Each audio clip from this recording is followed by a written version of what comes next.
Welcome to Collision Movie Smackdown.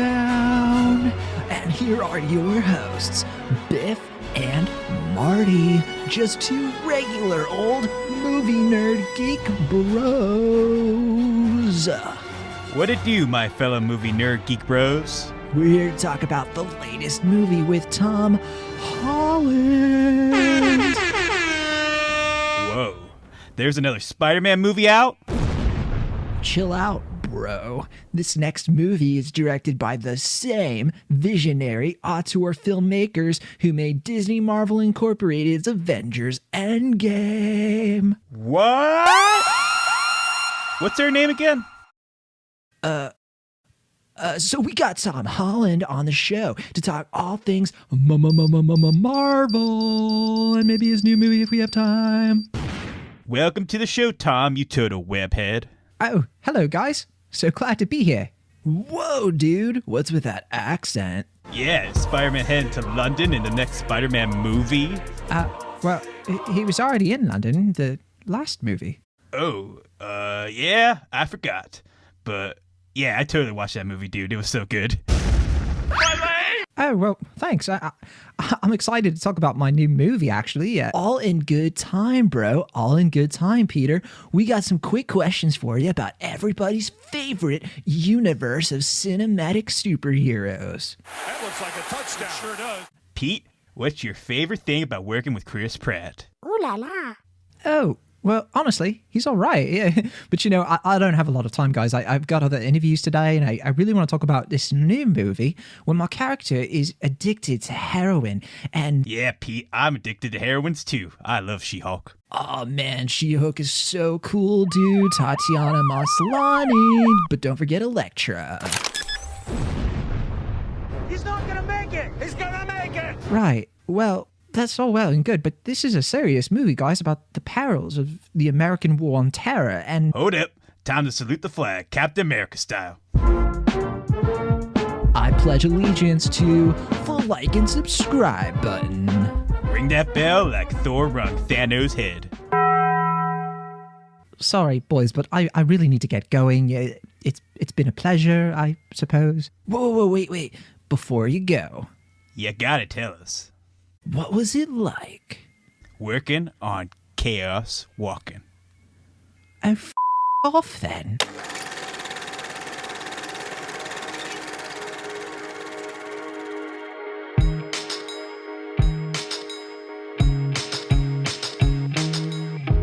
Welcome once again to Cinemaholics from the San Francisco Bay Area. I'm John Negroni, film critic for Awards Watch, Cultured Vultures, The Young Folks, and The Spool. From Pittsburgh, Pennsylvania, he is a pop culture writer for Cinema Blend, and he also writes for Cinemaholics.com. It's Will Ashton. Hello. You can find more episodes of Cinemaholics, including our full archive and written reviews and other bonus content on Cinemaholics.com. That's also where you'll find our merch page with hoodies, shirts, mugs, shot glasses, you name it. And if you'd like to write into the show, you can send us an email as always at cinemaholicspodcast@gmail.com. And if you'd like to support our show, please head on over to patreon.com/cinemaholics, where you can find tiers and all that fun Patreon stuff. Well, Will, we have a big episode this week. We're talking about charity. We're talking about Yes Day, Kid 90, lots of films. As usual, it's going to be a good time. But first, let's address the big thing happening this week. Yeah. Oscar What's that? nominations start Of tomorrow. course, yes. Right, but we're not here to talk Oscars yet. I mean, here's my thing. I know sometimes we get a little bit of heat, a little bit of questioning around like why we don't do Oscar prediction stuff. And We do? we do, yeah. You've not seen it on Twitter before? No. Like, people have been like, "Oh, when are you going to do your Oscars thing?" And it's like people being kind of impatient about it. And here's the thing: it's too early. Like, okay, we're not in the prediction business. Not our thing. We'll talk about the nominations. We'll talk about like when all that stuff is settled or whatever, and then let's just focus on the here and now. Yeah, I mean, the nominations will be out, I think, by the time this episode comes out, right? They come out on Monday in like the early AM. So if we start talking about Trolls World Tour getting nominated for Best Picture, it's going to seem kind of silly if they don't get the nomination tomorrow. Yeah, I mean, we could talk about the Razzie nominations. Apparently, they're out today. Pass. Yeah, sure. But no, the thing we are kind of focusing on this week is South by Southwest, which this is going to be Will and myself, this is going to be our first time attending the festival because it's going to be virtual. Usually it's in Austin, Texas, of course. And the Big Film Festival has been host many times to many great films, many big films out of the year. So we have been kind of fine tuning our schedules. Are you excited about South by, Will? And how are you feeling about it? Yeah, I'm excited. I'm a little nervous given that we've had a few tech mishaps in the scheduling and application process. So I'm a little nervous that might translate into some tech issues during the festival, which would be not fun. But I don't know. I'm hoping it worked out. And I have seen a couple of the films already. I started watching one earlier today, and then I saw one last week. So I got a couple screeners as well, and I'm going to try to catch up on some things before the festival begins in earnest. But I'm definitely excited for what's coming up. It's going to be a lot of documentaries, which we don't often cover, even though we have one on the docket today, which is fun. But I'm definitely excited for what movies they got, and I hope it works out. Hey, I feel like we cover plenty of documentaries. You know, maybe no, I don't know. I've never felt like we've passed on documentaries when they've been notable and all of that stuff. But yeah, I mean, I'm excited too about basically everything that's going to hit the festival. It definitely doesn't seem as smooth as Sundance was, and it sounds like Toronto was for you. But you know, here's hoping it goes well. It's just going to be from the 16th to the 20th, so I think that's like Wednesday to Saturday, or Tuesday to Saturday. And it's going to be a good time, I hope. And I have some screeners as well, but I've been really busy trying to catch up on as much stuff as I can before the festival, trying to file some reviews. So this past week, some of the films we're not going to be talking about are like Come True, Long Weekend, Own the Room, and I know you saw The Courier. So these are all films that are kind of like coming out right now that I saw Come True, Long Weekend, and Own the Room. You saw The Courier. And yeah, I haven't had time for screeners. Yeah, I mean, that's fair. I just had an interview for the one, so that's why I prioritized that one. But yeah, the other ones I've just been putting off until today and tomorrow. But I am excited to dive into them because there are a lot of good, interesting things coming up, and I hope they live up to my expectations. But yeah, that's totally understandable. It's been a busy time for us movie watchers. Speaking of expectations, right after we record this show, I'm going to be watching the long-awaited Snyder Cut. So just got that screener, and that's a 4-hour. Yeah, that's why I'm not watching screeners for South by, because the next 4 hours I'm going to be watching Zack Snyder's Justice League. And are you going to watch it in one sitting? I don't know, honestly. If I have the time, I'll watch at least most of it, I feel like. But, you know, we'll see. I'm definitely wanting to see it now rather than later. Not just because of South by, but because like I know it's getting spoiled all over the place, and I'm a little nervous about that. So yeah, I've seen some consternation around cameos and like different things, but whatever. Gonna check it out, and then hopefully we're planning to do a whole thing about it, and we're trying to figure out if we're gonna have a guest and all that stuff for Snyder Cut, and make a big to do about it. I hope so. In the meantime, I think we should start getting into the reviews we have for this week. I think that sounds like a plan, John. All right. Well, first up, we have a new film that actually hit theaters pretty recently, but it was like end of February. It had a limited theatrical release, but it's now hitting digital streaming on Apple TV Plus as of this week, and that film is Cherry. I'm 23 years old, and sometimes I wonder if life was wasted on me. I take all the beautiful things to heart till I about die from it. If I could save time in a bottle, the first thing. Hey, I'm really happy you're here. Why is that? Because I like you. But there never seems to be enough time to do. You're it for me.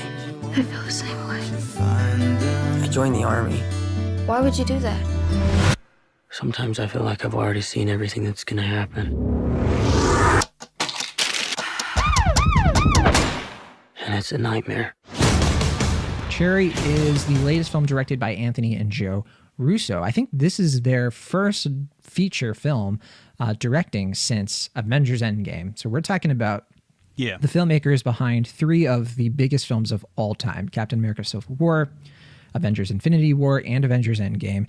They kind of got their start with the TV show Community, and they're like directing of some like terrific blockbuster episodes of that show, and they have since been crowned Marvel royalty, essentially. Didn't they direct the pilot for Arrested Development as well? Did they? I know they did I think they Arrested did. Development episodes. I don't remember if it was the pilot. I'm pretty sure they did the pilot. I'll double check to make sure, but I think they were there for the first ep, which gives them some cred, I would say. Well, we should mention they are producers as well because they own the production company AGBO, and they have been sort of planning this movie to be their next movie for a few years now. They purchased the rights to the novel Cherry, which is based on the novel by Nico Walker, and it's an interesting choice. They are returning with Tom Holland, who of course played Spider-Man in all of those movies that they directed. Clearly, they had a good they had a good relationship with him in those films. And here we are with kind of a serious role for Tom Holland, and it's a novel that is very dark, that deals with a lot of difficult subject matter. Will, why don't you take us through the setup and premise of Cherry?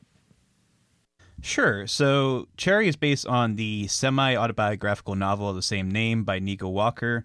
And it follows Tom Holland's character, who I believe is also named Nico, or does he just go by Cherry? I'm trying to remember exactly, but It just goes by Cherry, yeah. They don't really say his name, do they? I forget. I was trying to remember. There's so much that happens in this movie that like my brain just doesn't process everything. It just kind of like bounces off, and I've been trying to remember it, but I'm not having a lot of luck in that regard. But anyway, so Cherry is a fairly well-to-do kid. He comes from the suburbs. He's trying to go to school, trying to do well for himself, but he doesn't really have a lot of direction in life, and he decides to join the army, and in doing so, he gets a very serious case of PTSD. He's trying to readjust with his wife, played by Cara Bravo, and in the process of trying... Ciara? Ciara Bravo. I knew I was messing it up, and I felt bad. Ciara Bravo, who a big Nickelodeon star. So, Yeah. I don't think either of us are as familiar with her, but she is definitely popular with the tweens. Sure. But in trying to restable himself after this traumatic ordeal, he gets addicted to opioids and then subsequently heroin, and his bride does as well. And to supplement their drug addiction, he starts robbing banks in the local Ohio area. And that is a very broad overview of a 2.5 hour film that is a long sit, to say the least. Yeah, because we were talking about like, oh yeah, Snyder cut 4 hours long, and you were like, speaking of, Cherry feels 4 hours long. It's 141 minutes, so 2 hours and 20 minutes. It's a long movie. And were you able to watch the whole thing in one sitting? I took a bathroom break, but otherwise I did watch it in one sitting.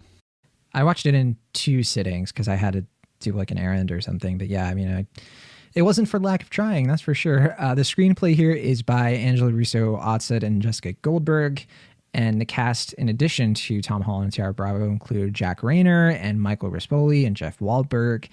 It's a movie, I think, that is really tackling a lot of incredibly risky storytelling. Obviously, they're getting this from a novel, but it is super interesting to me that the Russo brothers are coming to this kind of story right after something as kind of mainstream and accessible as the Avengers films. It really feels like they're trying to prove something here. And I know one of the things I first was thinking about, especially in the first like 30 minutes of this, is that their employment of style, like their stylistic choices in this film, are really film school. Like they feel like techniques from people who are not nearly as experienced as they are. And I was really confused about that. Now, I know some people are saying this is a great film. I know that it's getting some really positive notices. Okay. It is. It really is. There are people out there who have been like, this is incredible, especially people who saw it early, who saw it in December. And I'm baffled by it because I think that this film is a just complete mess of misery. I absolutely did not enjoy watching it whatsoever, and I found myself pretty miserable by the end. What about you, though? Did you have a similar experience, better, worse? Yeah, I mean, I was prepped beforehand that this was going to be a bit of an ordeal, so I think in watching it, I didn't find it quite as excruciating as I expected, just because I do think for whatever faults it has and whatever things we'll complain about, I do think it's not a boring film. Like I was able to watch it pretty consistently. Like I said, like I didn't really feel like it was draining in terms of like being bored or being dull, but there is something kind of nullifying about it in that like the film has such a one note tone throughout, even like during the more like everyday average scenes, that like there's no differentiation, however you pronounce that word. You said it right. Differentiation, yeah. Yeah, between the scenes where he's like, you know, in his suburban Ohio town, and then when he's in war in the thick of it, and when he's having you know, severe PTSD flashbacks, and when he's addicted to opioids and subsequently heroin, and when he's robbing banks in these high chase scenes. Like there's every scene has like the same kind of tone throughout, to the point where, like you're saying, it just kind of feels exhausting after a point, because the filmmakers don't really allow themselves like a moment to breathe, and when they do, they kind of feel like few and far between. And it just feels like you said, like they keep trying to impress upon their style, or that they have some sense of style. They're trying to prove themselves beyond just being Marvel's go-to guys. They're like, you know, we can do this. We can make this scene black and white. We can make this slow motion. We can make this background, paper mache, or, you know, trying to do all these different. We could put like big subtitles as people are talking. Yeah. It kind of reminds me of in the Marvel films, they tried to do like, oh, we're not just going to tell you Berlin. Berlin's going to take up the whole screen to tell you it's Berlin. It feels a lot like that, yeah. And there's just no real consistency to that. Like if you want to do a bunch of things, you know, you just kind of have to stick to one different type of style. It just feels like they're trying to do everything, and subsequently they're doing not a whole lot of anything because it just feels like they're trying to tackle so much at once, trying to prove themselves in all these different ways, trying to prove their sense of artistic merit, that it just becomes a fairly hollow exercise, because it just doesn't really tackle much of anything when it's trying to do so many things at once. And I just feel bad for our two leads here, because they are clearly, you know, trying. You know, I mean, I think in their heads they're thinking this is our Requiem for a Dream, this is our Train Spotting, and I just feel bad because, you know, I don't think it's for a lack of trying on the lead's parts, but I mean, or anybody's part.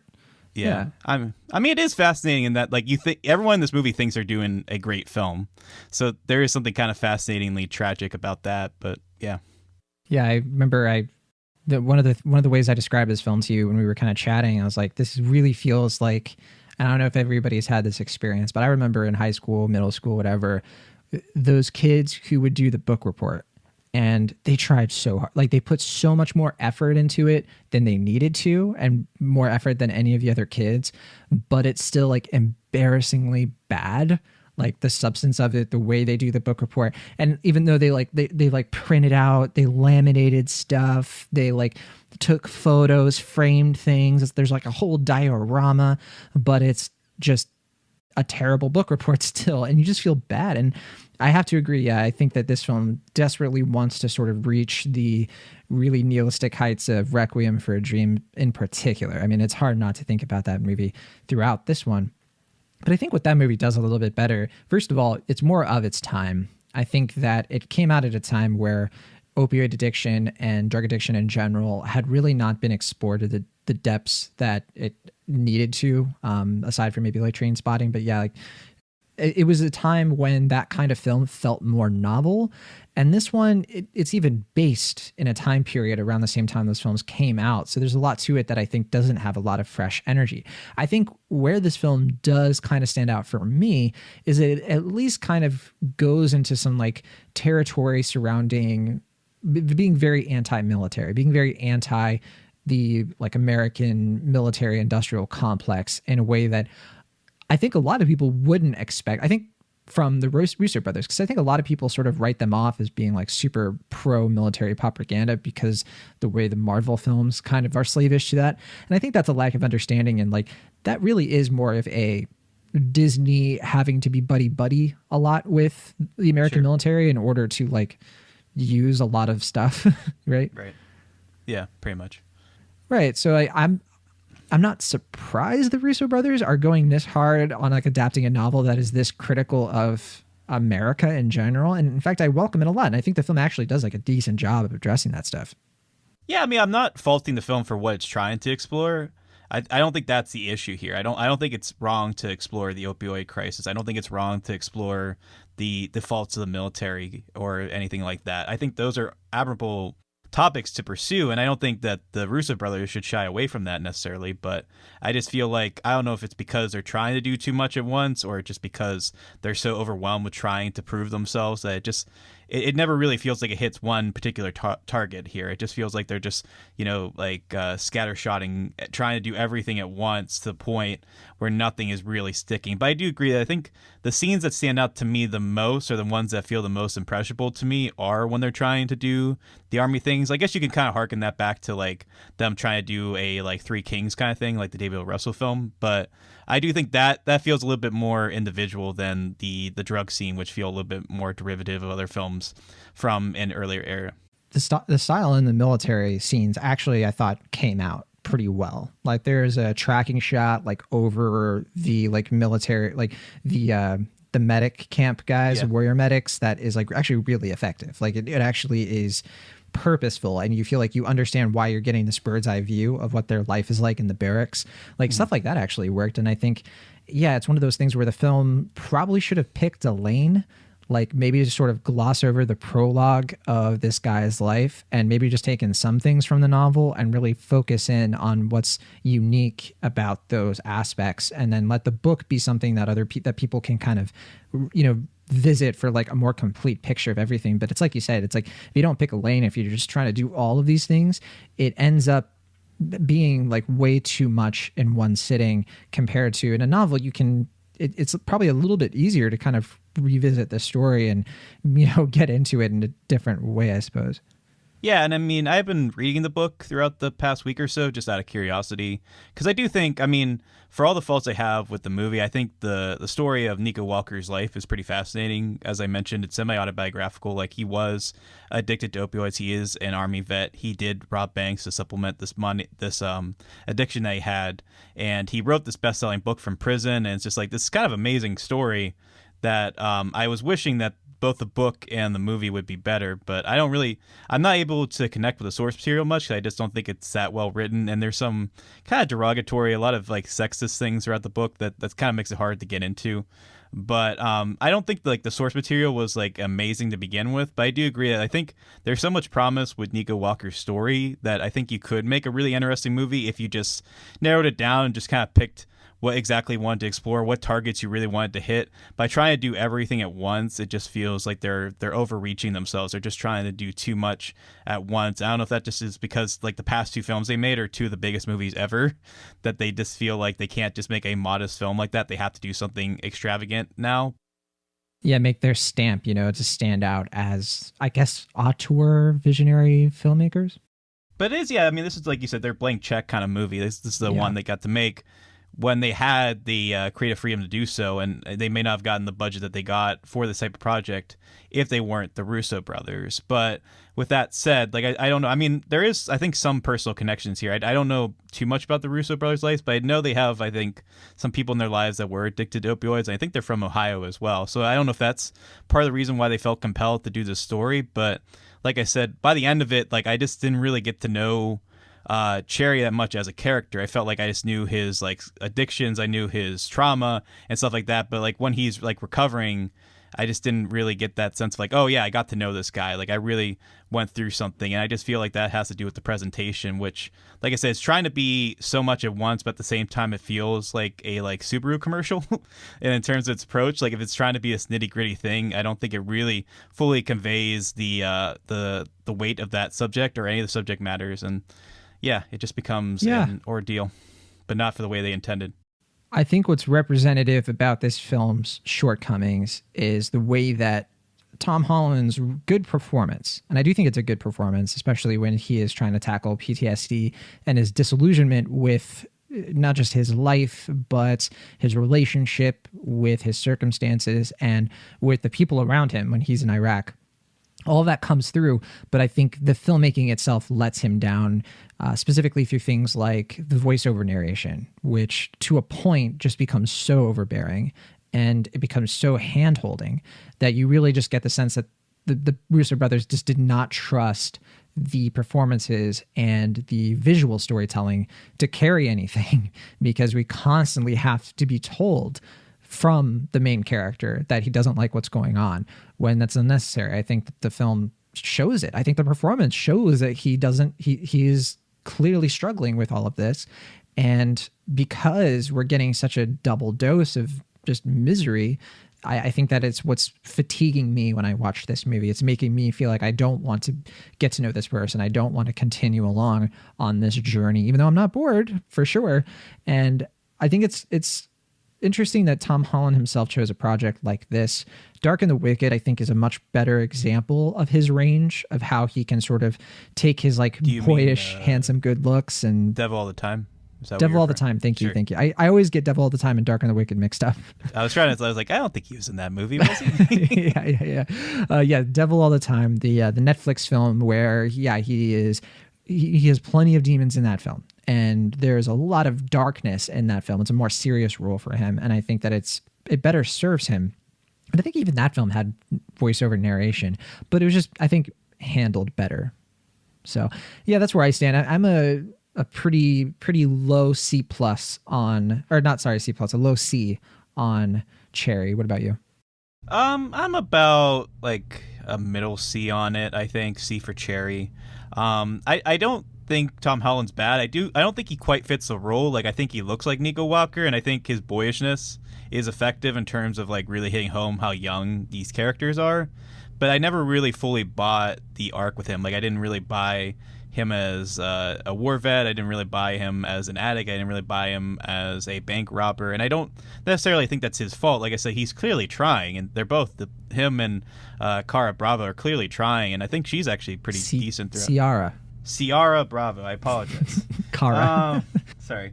Ciara. I mean, you Bravo. might be right, and I just might be like totally.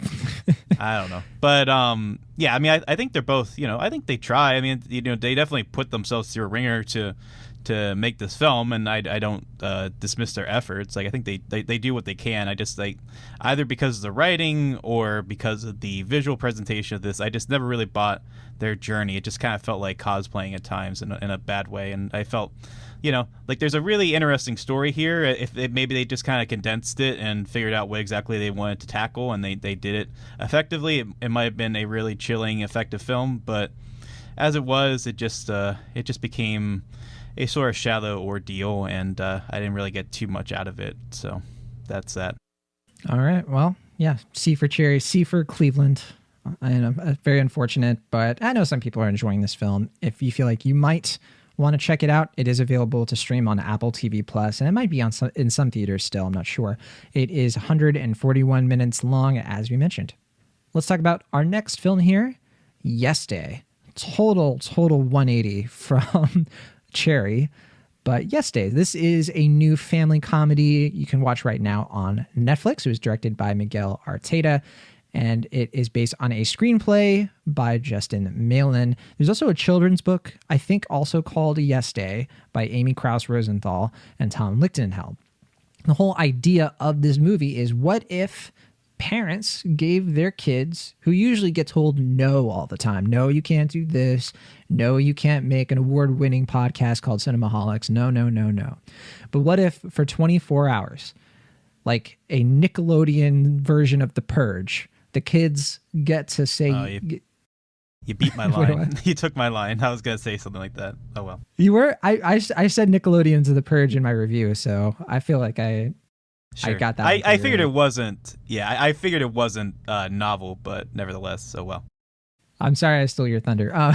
Yeah, what if kids essentially got what it is in that movie, where it's like you get it all out of your system. The parents have to say yes to everything you do. That is the whole idea behind Yes Day. This film stars Jennifer Gardner, Edgar Ramirez as the parents of three precocious kids. One of them is played by Jenna Ortega. You might recognize her from You. I almost said Young. You, the show You on Netflix, which I know you haven't seen, but she's in the second season of that show. And this is the second time I think I've recognized her in something. But then also two younger kids. One of them is named Nando, played by Julian Lerner, and the other is Ellie, played by Everly Harganila. And a lot of other performers in this, like comedians and stuff. This is kind of like a one crazy day kind of thing. It's a movie that's all about like family and learning lessons about family. And well, it's definitely more like kid friendly than I think like a darker version of this could probably, especially like a movie starring Edgar Ramirez. It's kind of surprising to see him in something this tame. But I'm going to say, well, I think this is kind of an effective movie. And I think for families, it's kind of worth checking out. But what do you think? Yeah, I think it's fine. It's not made for me, a 20-something male. I don't think it's really directed towards me. It's directed toward family audiences, and it's kind of wild to me that this is now like a Netflix release. I feel like if this movie came out in like 2008, it would have been like a Disney production that made $25 million on its opening weekend. But now it's just something that is available on Netflix, and that's kind of odd to me. But at the same time, Netflix knows their brand. They know that these family movies do well. For me, the only real point of interest was that it was Miguel Artera, and I like his earlier work a lot, especially Chuck and Buck and The Good Girl, which are two films that are very much not like this film. Don't go in with those expectations. But he did direct Alexander and the Terrible, Horrible, No Good, Very Bad Day, which is definitely very similar to this film. It feels like I think I wrote that it's like The Purge if it was made in the style of Alexander and the Terrible, Horrible, No Good, Very Bad Day. Yeah. Because it even has Jennifer Gardner in it as well.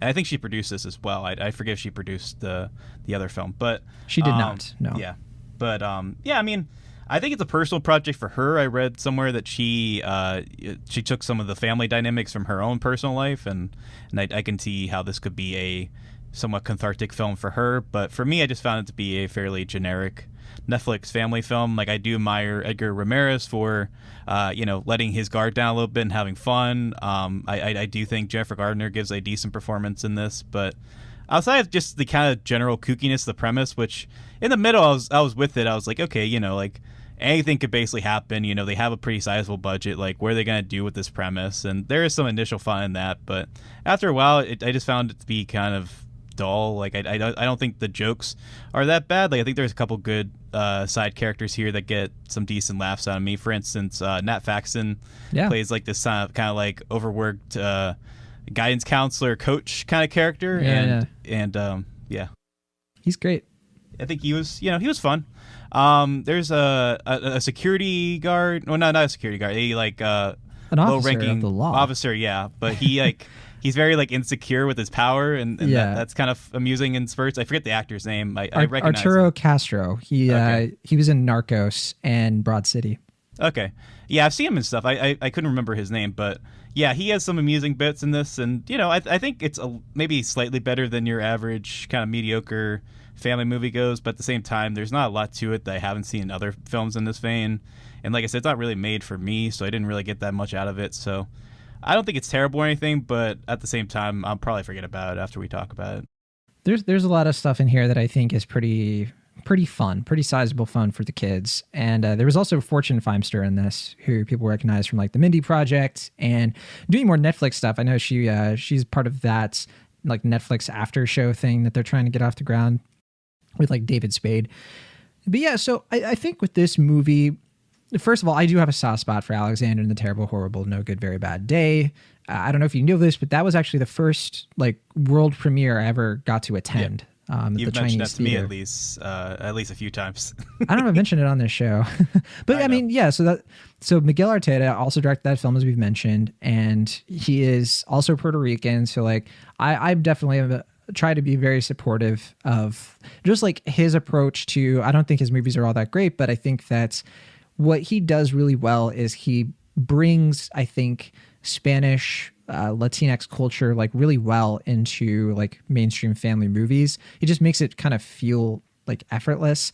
And I think like in this movie in particular, something I really, really enjoy about it is like how this family is bilingual and the way that they use like Spanish and the way that the kids say it sometimes and the parents kind of understand it and it goes back and forth. It's like that feels really familiar. It feels authentic without feeling like performative, without it feeling like, oh, we're just trying to score like diversity points. It doesn't strike that like maybe, and a lot of movies do, unfortunately.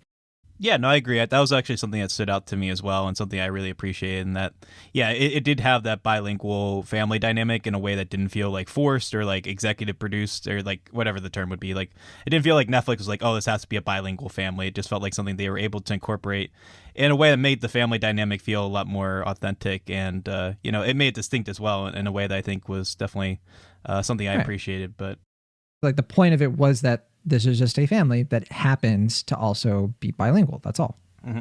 Yeah, which is cool. I mean, I definitely think that's something I'd like to see more of in these type of family films that otherwise are kind of generic and disposable. But yeah. Yeah, I also, I think, and maybe people will disagree with this, but I think that the film also has good story arcs for these characters. Like, I never felt like they were just sort of like walking through this script without any agency. Or I think the lessons learned in here are still kind of interesting on their own. They're not groundbreaking, but there is a good arc between the Jennifer Gardner's character and Edgar Ramirez's character, where she feels like she gets a bad rap, where like the kids see her as this really uptight mom who has to say no, and the dad, who is such a workaholic, gets to be the fun parent.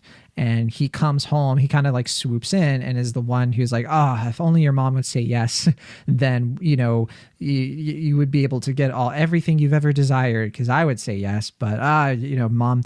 And there is like a subtle thing here about how he sees himself as supportive of like, I'm supporting your mom by going along with what she says, but he doesn't seem to understand like how his behavior and the way that he sort of enables this like dysfunction in the family is really bad. And I think this is one of those movies where the mom clearly points it out, and she's not treated as like the nagging, overbearing matriarch. She actually has like, I thought that there was like an even-handedness to the way she is written as a character. I particularly like how it opens with what they were like before they had kids, which was a little bit too real for me. I think that's where the film kind of was like relatable for those of us who are in that stage of life where we say yes to everything as adults because we don't have kids, we don't have responsibilities like that right now. But I kind of see that possibly in my future, unfortunately and fortunately, in a lot of ways. So yeah, that'll ring true for me. I don't know. I guess it sounds like it wasn't very relatable for you, just in the sense that this kind of thing doesn't seem to be on your radar. Not really, no. But like I said, I do like Miguel Artera as a director. I do think he's generally pretty competent, even in stuff like this where he's clearly, studio for hire, basically. Like, he's kind of here to get the movie to Netflix. Like, I still think he does a fairly decent, competent job as a director. But at the same time, I don't feel like he really puts a lot of distinction outside of the stuff we were just talking about before to make it really stand out beyond what otherwise is fairly disposable as terms of these family Netflix movies go. But at the same time, if this funds a Chuck and Buck 2, I don't think it will, but if it does, I'll be happy. But, as long as he's happy, as long as he's getting the work he wants out of life, I'm happy for him. I don't think he's announced what he's doing next, but yeah, with him, you just never know what kind of movie he's going to come out with, because like some of his movies, like sometimes you get like Youth and Revolt and Duck Butter, which are very adult films or more adult minded, but then you get Yes Day, and I think before this he also did that one from last year, Like a Boss, the Salma Hayek. Yeah. Oof, and Cedar Rapids. I like Cedar Rapids a lot, actually. I really do like that. Oh, interesting. Okay. Yeah. I forgot that was him though, but yeah, I like that one a good bit. That's interesting. I thought most people do not look favorably on Cedar Rapids, but really? Yeah, I guess. I mean, I thought it was okay. I thought it was just very plain Jane, but Well, the hell with them. I think that's quite a good film. I'm glad we found a point of contention then in his filmography. I guess. No, I agree with you. I think Miguel Arteta is a very interesting director, if nothing else, even if he doesn't always swing and hit.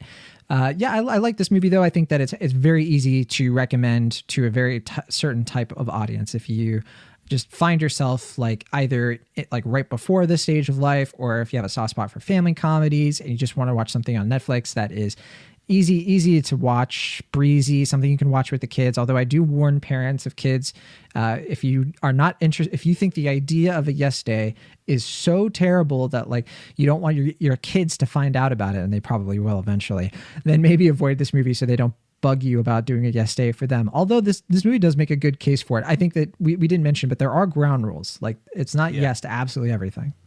Just like The Purge, of course. Yes. Yeah. Is this a real thing? Is this like a real thing that people do? Okay. I did not know. I forgot to look it up afterwards. It's totally a real thing. It's something that's been kind of like, I think the children's book is coming out of it. It was inspired, I think, by some parents doing it. And yeah, the ground rules are pretty basic. It's like, nothing dangerous, nothing illegal, can't be something in the future. The kids have a budget. They can't ask for something super expensive. Yeah. Unlike The Purge, you can't kill somebody, I guess, but that would be both dangerous and illegal. So yeah, of course. So what are they really purging at the end of this Yes Day? I don't know. I don't know. But yeah, no, I think this is a fun movie. I think that its problems or its flaws are very minor. So yeah, I'm a pretty hearty B- on Yes Day. What about you, Will?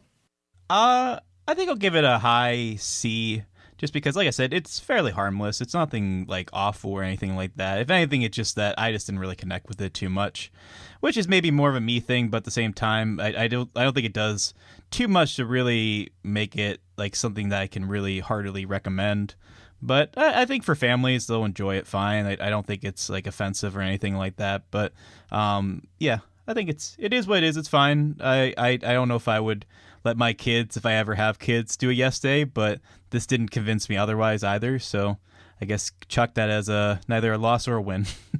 I mean, what if we as the kids of our parents gave our parents a Yes Day? I don't think I would do that. Just saying. Yeah, well, that's the darker, like Sundance dramedy version of this, I guess, would be like adult version of a Yes Day. Yeah. Yeah. I feel like we keep talking about the purge, but yeah, I feel like that's already a thing. Anyway. Exactly, yeah. Yes Day is available to watch right now on Netflix. It is very, very quick watch, 86 minutes, just an hour 26. You could definitely squeeze it in on a lazy Sunday afternoon if you so choose. Let's talk about Kid 90. Kid 90, not to be confused with Mid 90s, the Jonah Hill directorial debut, is actually a documentary, kind of similar subject matter though, directed and produced by Soleil Moon Frye, who a lot of people might recognize more from her famous role as Punky Brewster. I think it was like an 80s show, right? I never watched Punky Brewster, I'm not going to lie. Which they just brought back on Peacock, apparently. Yeah, interesting how the timing of that, huh? Yeah, I don't think it's incidental, but yeah. Yeah, but this is not a Peacock documentary. This actually is showing up on Hulu as of this week, and it was produced by STX Entertainment. So this movie was, like I said, directed and produced by its main subject matter, Soleil Moon Frye, who was a child actor who sort of went through a lot of teenage angst and coming of age in the 1990s. And this documentary is a lot of her compiling footage from her video camera, where she filmed a lot of her life and a lot of the lives of like her close friends, a lot of people you'll recognize like David Arquette, Brian Austin Green, Mark Paul Gosselaar. I sometimes I call him Mark Paul Gosselier because I think his name is fun. Heather McComb, Harold Hunter, Justin Pierce, Charlie Sheen, Leonardo DiCaprio, Mark Wahlberg, Corey Feldman, just so many recognizable faces in this. And it's a documentary that ultimately is about her experience watching people she was very close to die from drug and alcohol addiction, from her struggling to reconcile her teen idol fame with the expectations put on her for multiple reasons, from her kind of growing up and the fact that she developed in terms of her anatomy, and people objectified her for years about it when she was just a teenager, still a minor, and the sort of steps she took to change that so that she could move on from this era of her life. Ultimately, it's kind of like the documentary version, a little bit of a vanity project, but more of like somebody doing a profile on themselves. There's a lot in this documentary where she is reading from her diary and talking directly to the subjects. Like it's kind of a unique thing about this doc where they're actually talking to her, and you know they're talking to her, but you don't see her, right? So like Mark Paul will be like, oh yeah, I remember you went through that thing. And it's like, oh, I can't believe you remember this. And it's kind of like you're a fly on the wall of like some kind of round table almost, but stylized as a documentary. Overall, I think this is definitely an interesting watch, and I found myself entertained by it, but also kind of horrified by what these people went through, and I got some stuff out of it. But what about you? Yeah, I thought it was pretty good overall. I didn't grow up with Punky Brewster, or any of the other things that Soleil Moon Frye made as a teen and I guess early adult. So I didn't really have the nostalgia. Yeah, I didn't really have the nostalgia for her past work, but at the same time, I think at the heart of this, like you said, it's a tale of like self-reflection. It's a story about like, you know, growing up, like being forced to kind of grow up before you really should, and also having a chance to like look back and kind of grow from your past experiences. And you know, that is definitely an interesting prospect, especially for a documentary. And I think like you said, like when it started, I was kind of groaning because I was like, oh, this is going to be like very vain. This is going to be, kind of like self-infatuated. And I was like, I'm not really about that, especially because I didn't really grow up with her work. I was like, I don't know if I'm going to dig this. But like I said, as it goes along, it does actually kind of talk about some more serious stuff, and it does have a little bit more reflection. I do think it kind of settles into itself. And even though it was only, 71 minutes long or something, I do think it tackles a lot of stuff with a respectful nuance and some real honest reflection. But at the same time, I feel like the present day interviews oddly feel a bit condensed. I don't know if it's because of the runtime or what, but I just felt like outside of our lead, director and subject, it felt like a lot of the subject matter, or a lot of the interviews, from the other people involved, felt really very like honed back. Like it felt like they didn't really get the whole lot to say, and what we got were just kind of like bits and pieces of their reflections. Yeah. And it felt like kind of like almost kind of like BuzzFeedy or something. Like it just kind of felt like we got like what we needed, but at the same time there was more to explore there, and it just didn't explore that. And I'm not 100% sure why, because like we said, it's only 71 minutes. They could have done some more to reflect on that, but at the same time, this is such a kind of heart-wrenching project. Like I can tell it's a very personal thing for Fry to do, so I don't know if it was just like so overwhelming in that regard that she didn't want to explore that stuff too much. But at the same time, I feel like as a documentary that held it back from being good or even great.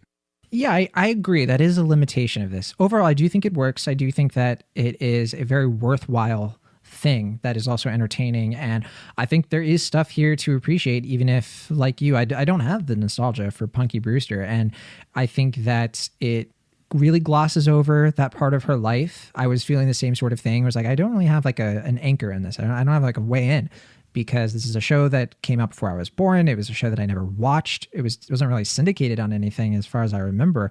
I don't remember it being Nick at Night or TBS or anything. I don't know why. But yeah, they kind of paint a very rosy picture of that time of her life, and they just kind of jump to, I think, the meat of her experiences as a teenager. And, there was a lot of stuff in there that I thought was interesting, but it's kind of like you said, it never really hones in. It never focuses on like a complete thought of like, this is what this documentary is. It kind of dabbles, not surface level, but it only goes a little deep on a few things. And particularly with teenage suicide, with her friends, she talks a lot about how she saw like a lot of like pain, and she felt like some guilt for not being able to help her friends, which really resonated with me. I could definitely understand, from personal experience what that's like. And it doesn't matter if you're famous, if you're a celebrity. Like I think, this past week with like the Meghan Markle thing, the royal interview, people continue to act as if like having all the money in the world and fame and all this stuff shields you from thoughts of suicide, from depression. And that's not the case. And it's very dangerous and I think foolhardy thinking. And people go through stuff. I mean, I don't think these circumstances, like being famous or having famous friends in any way, gives you some sort of like ticket out of these like really difficult problems. It gives you some privileges for sure. And you're certainly in a better position than others. But I think this documentary kind of wisely handles that. She knows that she's fortunate, and she knows that she had a lot of like really great advantages because of the lifestyle she was afforded, but it doesn't come off like she is like tone deaf, I guess is what I'm trying to say.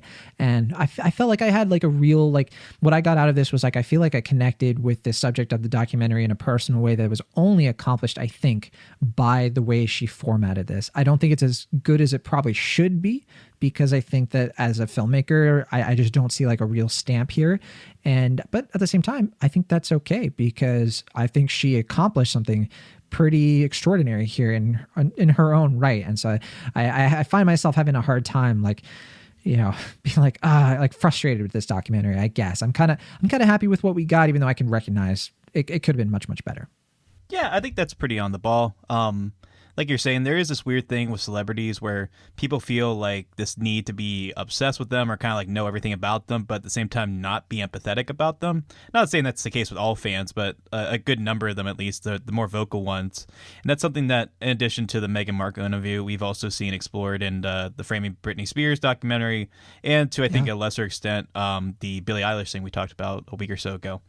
I mean, it's definitely an interesting topic. Something I think we're kind of learning to reckon with, especially with young, like you said, minors that are put into this like pedestal. And I think at one point the documentary said like it's an adult business, and there's like not really like there shouldn't really be a place for children in this for very obvious reasons. But like we were saying, I think the topics here are good. I do think it's at its best when it is exploring that sense of like reflection and grief when it comes to suicide and depression.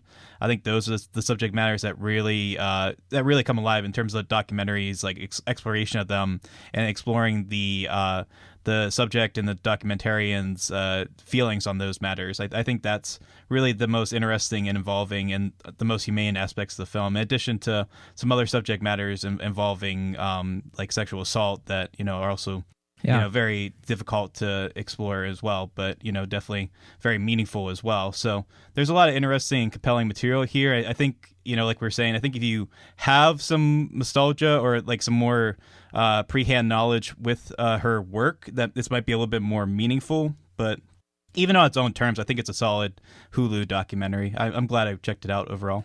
I like how specific it is with the era. We talk all the time about how 90s nostalgia is very complicated and it can feel kind of difficult to recognize what 90s nostalgia really is. And a lot of the stuff that's tried to hone in on that hasn't been as successful. I think mid 90s was mostly successful, and there's been things here and there. I think Everybody Sucks, the Netflix show. Again, I thought it was an interesting show, but for some reason it just didn't click with people. But then you have something like Sex Education, which isn't even a literal 90s thing. It's just sort of like a 90s aesthetic. And to me, that feels like the future of like understanding what people remember are fond of in that era, the sort of like transition time where we went from the analog 80s, like the digital light focus of the 80s, and moved right into the like internet era, which I think is just a difficult thing for storytellers to find some ground on.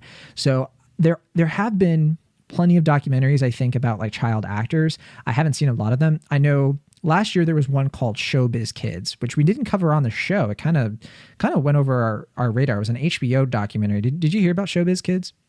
I don't think so. I had never heard of it until I was kind of like looking into it a little bit. I was like, this is interesting. I mean, I definitely I definitely think that there is a need for a documentary that really gets into child acting and how destructive it can be. And like that is fair to it, of course, that like recognizes that not every kid who goes through the system like deals with like lifelong traumas, but I think it's fair to say most of them do. A very high number of them do, and we've heard plenty of stories in that regard. But yeah, this gets into like some of the child actors like Mara Wilson, Will Wheaton, Cameron Boyce, who passed away, Evan Rachel Wood. It's supposed to be kind of decent, I think. I'm kind of interested to check it out after seeing this one. But yeah, again, that's a 2020 doc on, I think you can watch it on like HBO Max. There's also something called The Hollywood Complex, which came out like over a decade ago, which I was kind of looking into, a little bit more of a dated thing. But yeah, I think that there are definitely stories to tell about what Hollywood does to kids. And there was one line in this movie that really stuck out to me where Mark Paul Gosselaar, who, Zach Morris from Saved by the Bell, like outright says like, I don't want my kids anywhere near like Hollywood, right? Like that's why my kids don't act or do any of this stuff. I assume that like it's one of those things where he probably sees it. I don't know, but I would imagine like maybe when they're in college, maybe they could study acting and get into it as adults. But yeah, it's like kind of like you said, it's framed in here as like an adult business, and as a kid that can just be really tough, very, very, very tough. And it makes me wonder like, if it's okay, to put kids through this sort of thing. And additionally, I would say that it's something I've complained about where I'm like, the teenagers in this movie, they're casted by people in their late 20s. And I guess I've come around in recent years to be like, maybe that's for the best. I don't know. But yeah, Kid 90, I'm a B on this film. I think it's worth checking out for sure. What about you? I'm not too far from you. I'm a B- on it. Like I said, I think it is a solid documentary. I do think overall what it explores is very interesting and heartfelt. And I do think Soleil Moon Frye, like she really, I think this was a very personal, meaningful experience for her. I just wish I think it got the full experience out of this. I just feel like the package we got here is fairly condensed. There are some very powerful moments in here, but by and large, it just kind of feels like there's a meatier, more meaningful documentary that didn't really get fully realized here. But what we do got in the 71-minute package, I think, is a solid film, and I think it will resonate with people who are interested in this subject matter. So it's worth recommending, but one that I think ultimately could have been a little bit better than it ultimately was. I agree. I agree. Most of it just a little bit more positive, and I think that, yeah, I'm very happy for Selma Fry as well. I think she has a very uplifting story, and it's sold pretty well here. So, yeah, a smooth 71 minutes. This has been the week of like everything has been kind of short except for Cherry, but yeah, it's just 71 minutes long, an hour 21. You can definitely squeeze it in pretty easily. It's available to stream right now on Hulu. One last film for us this week. Let's talk about The Last Rite. This is an Irish film that technically came out 2 years or a year and a half ago. It was December 2019. And this one is the directorial debut of, and I don't know how to pronounce her name correctly, so I apologize, but Aoife Crahan, something along those lines. It's spelled Aoife. This is her first film, and it stars Niamh Algar. You might recognize her from the show Raised by Wolves on HBO Max, but also Samuel Bottomley, Claire Barrett, and what's his name? The guy from Michel Hulsman, I think is his name. Michel. This is a movie full of names I can't pronounce correctly, but he's like the main guy in this, and he was in Game of Thrones. He was the recasted Dario, so not Ed Skrein, but he came in as Dario. Oh, that's who he seasons. Was. Oh, you didn't recognize him? Okay. I saw his face. I'm like, I know this guy from something, but I couldn't place it.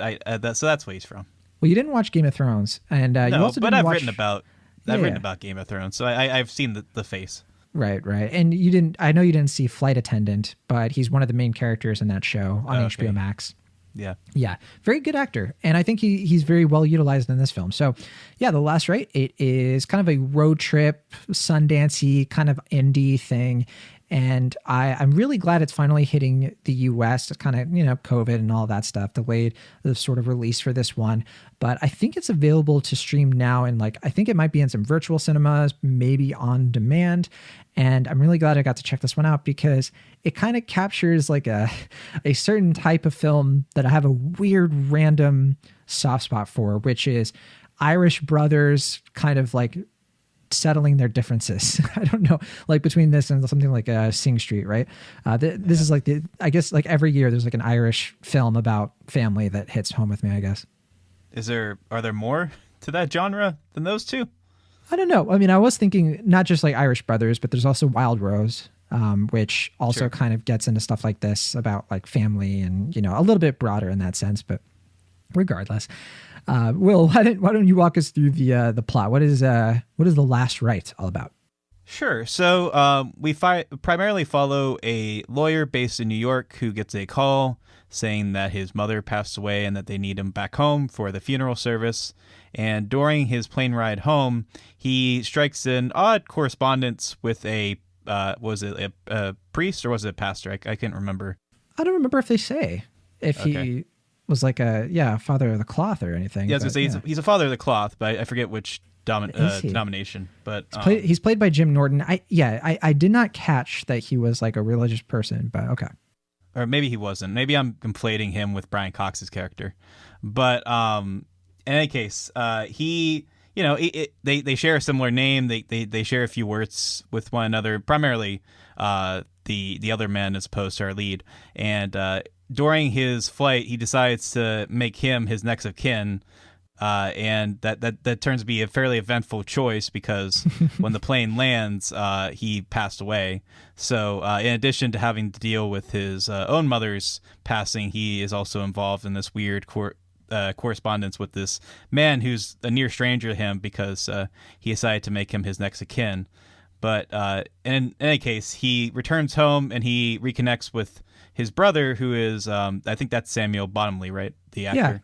Yeah, his brother Louis, yeah. Who is like still a teenager, high school. Yeah, and he's autistic, and he hasn't really kept in touch with him too much over the years, which becomes a point of contention. But throughout this interaction on the plane, he feels that he has to be like the I guess because of another interaction that I won't spoil. He feels the need to give this man his last right, as the title would suggest. But in doing so, a lot of shenanigans ensue and a lot of wacky mishaps happen, and that becomes the plot of the film. Yeah, it's like it's an indie dramedy. It really plays up like very comedic, absurdist moments in this, but it's pretty grounded at the same time. It's got a folksy soundtrack. It's got these sort of road trip dynamic where, they even say out loud, like, so one of the main things in this is that Louis, I forget if it's Louis or Louis, but he wants to trust his older brother. He sees his older brother as a terrible person, but he feels like since they are family, he's sort of tied to them. So he kind of proposes to him as like, we need to spend hours together in a car, because that's how people, clearly he's sort of like taking some like cultural references from that. And along the way, they have this one named Mary, who's played by Neon Alger, who she has her own reasons for kind of participating, but then the movie kind of strikes up like a little bit of a romance between her and Daniel. And I think, the word for this film is just lovely. There's nothing about it that is groundbreaking. There's nothing about it that I think is going to make people think very deeply at all. It's kind of like the film version of a very wacky local news puff piece that is very interesting to read. And you're kind of like, oh, wow, that's kind of nice. Like, that's kind of what this movie is, I think. And I think I really was in the mood for something like that. And it was definitely not something I think it's not very complex, although it deals with some complex family dynamics, but it's sweet. And it's a very humble movie. And I think what kind of elevates it a little bit above that is it's pretty funny. So I'm a fan of The Last Ride. I think that it's definitely worth people's time. What about you? Yeah, overall, I thought it was all right. I wasn't quite as positive on it, but I can definitely see the merits of the film. I think primarily it comes from the performances and the character work, as you mentioned. I think they do a good job of, making these characters feel pretty authentic, kind of finding their center of gravity and, making us get engaged with a fairly kind of wacky premise, which I think there's a decent bit of contrivances, to say the least, about the plotting of the film. But I think if you're able to overlook some of that, there is some grounded dramatic sincerity to the film, in addition to some lighthearted comedic moments that, makes it a fairly agreeable film for the most part. The thing that I wasn't 100% sure about when it started was how it was going to portray the autistic brother, because, I take an interest in how characters with autism are portrayed in films.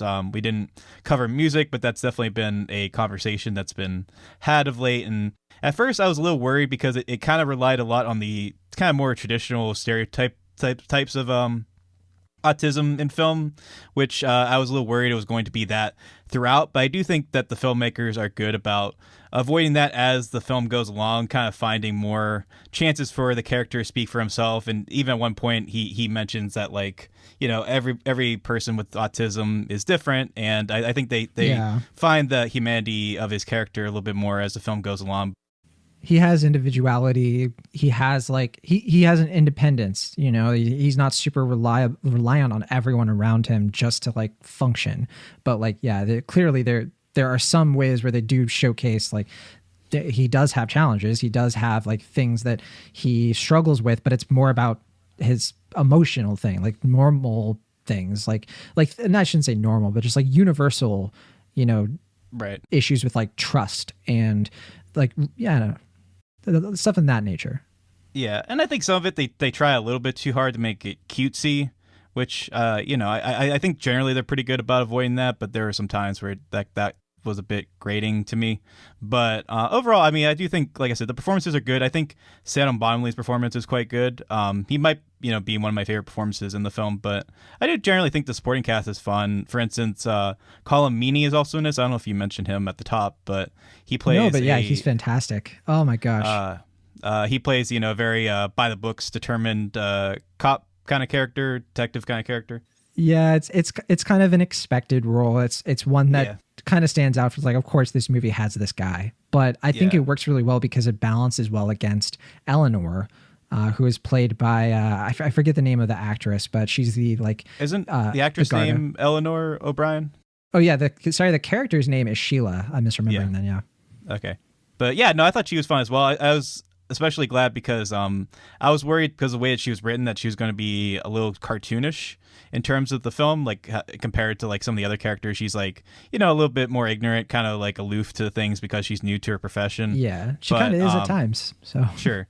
But I think by and large, they're able to find, like I said, kind of find the humanity of her character as well, and grounded enough to where it doesn't feel like she's like a totally like wacky supporting character in the scheme of this thing.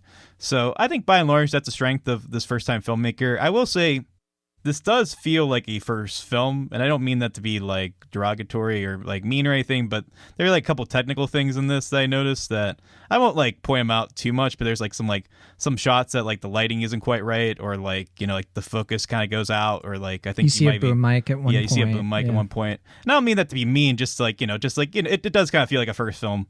And I think that adds to the charm in some ways. Like it kind of feels more like a ragtag kind of thing, but yeah, that's where I stand.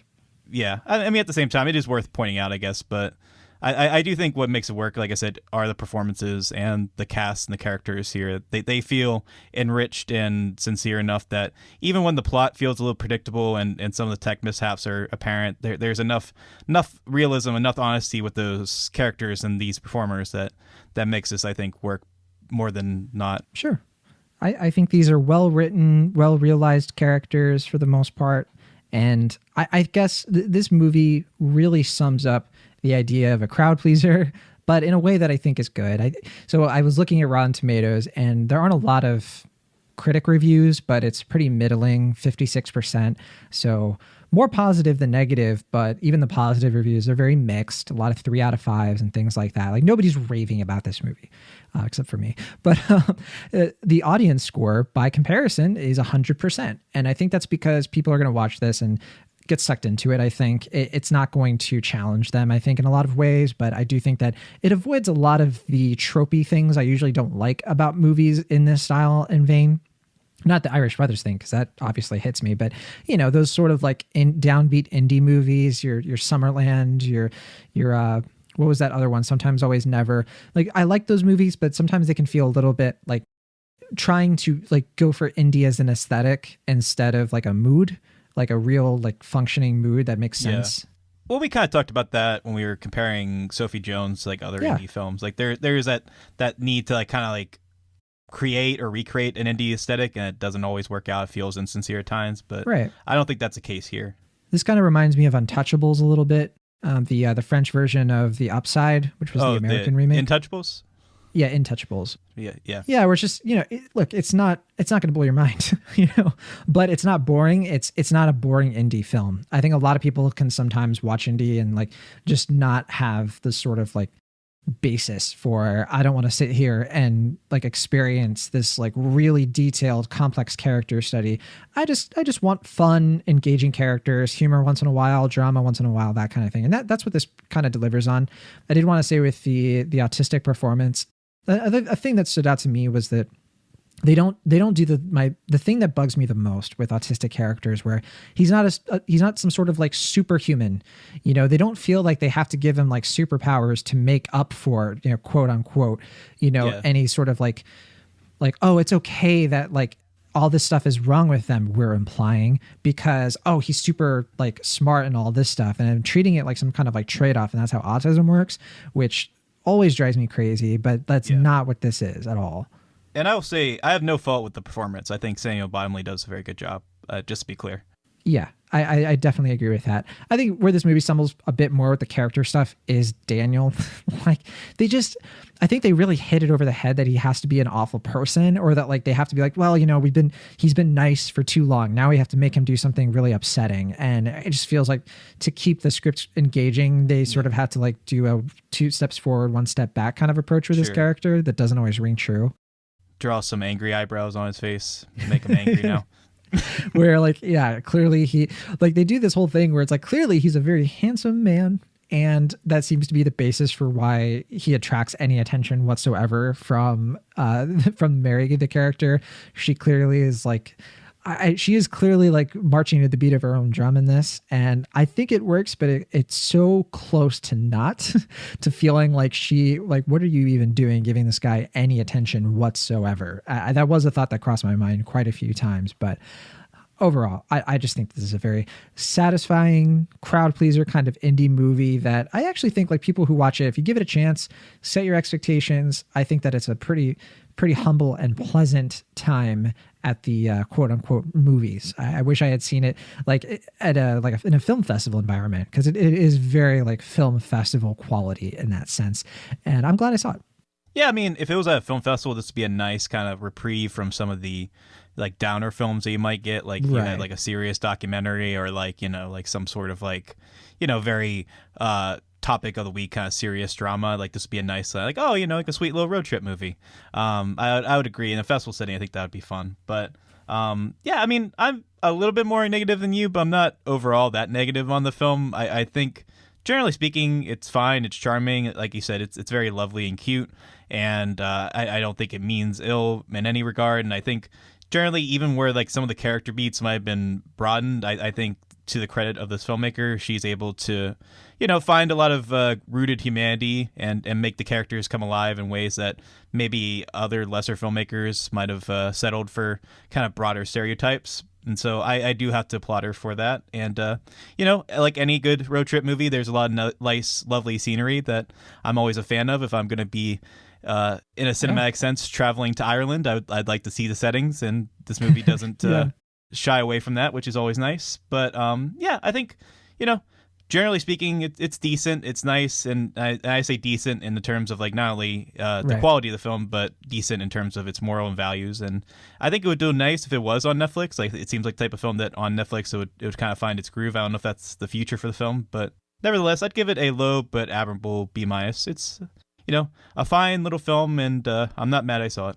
Yeah, I think it's very good natured, you know, and I think that it is the kind of movie, I hope that it gives a pretty fair and well encompassing look at Ireland for people who live outside of it. I'm curious what people who actually like live in Ireland might think of it in that respect and how their country is portrayed. But I can definitely say for me, I definitely found it engaging in its transport. And I think this is a very good, competent script, particularly like how it just always feels like the story is moving, you know, not to be like road trip about it, but it just always feels like something else is happening. It's not repetitive. It doesn't really drag or anything. There's like always a new development. There's always some sort of like interesting scenario that befalls the characters. There's a nice subplot toward the end about the community rallying behind these people and kind of adding in all these hijinks that it's just, they're fun. And I think that, yeah, it's a movie that it gets by because it doesn't make any huge errors for sure. Yeah, I wanted to know more about the community, like kind of like their involvement and their interest in this. I thought that was a kind of fun angle that, you know, we've seen that in other films, but just like what interests, like what drives them to be like, yeah, let's follow this like kind of weird cadaver story and support them in their efforts. But yeah, a few more scenes with that could have been really good. Yeah, but yeah, like I said, by and large, a decent time. Yeah, so I'm a high B. I really liked it, and I hope people, if you check it out, I hope you like it as much as I do. But I don't think a lot of people. I think it's, I guess, possible to really hate this movie. I feel like no one's gonna hate it. I feel like people are just gonna be like, yeah, you know, it's kind of boring, not for me, kind of a waste of my time. Just no strong feelings about it one way or the other. Will, is that how it goes? Is that the line? Yeah. I mean, I guess if I have a catchphrase, that would be it. Yeah. An Ashton action catchphrase. Put it on a t-shirt. Sell it on the merch section of cinemaholics.com. All right, so that is The Last Rite. It's only an hour and 46 minutes long. I believe it's available to stream on demand right now, though I don't have the exact on that. So hopefully that is the case. But yeah, if you're able to check it out, I hope you give it a shot. And with that, we are done for the week. Will, you know, I don't have any plugs this week, but I hope that people check out our SpongeBob episode that we did with Matt Serafini the other day. That's currently on the feed. That was a really great time. Yeah, I was going to say that would be what I would have plugged as our little bonus thing there. Yeah. A nice little hour of talking, of three grown men talking about SpongeBob SquarePants. If that's what you need your day, then yeah, then go check that out. Only on the grown part, not that it's three men, because obviously. Sure. Keep your eyes peeled on cinemaholics.com because we have South by Southwest coverage that's going to be hitting the feeds and everything. Follow us on Twitter, all that stuff in the show notes. We're going to be doing reviews and everything like that. If you are curious about my reviews of anything we talked about, I did do reviews for Yes Day and The Last Rite, but that's not out yet actually. But if you're curious about what I think of Come True, if you're curious of what I think about Long Weekend, which we didn't get into, You can always follow me on Twitter, or you can find my Letterboxd and Will's Letterboxd, because we put our reviews on there all the time. And yeah, check that out for sure. And that's it for us this week. From the Internet California, I am John Negroni. And for the Internet Pennsylvania, I'm Will Ashton. See you next time.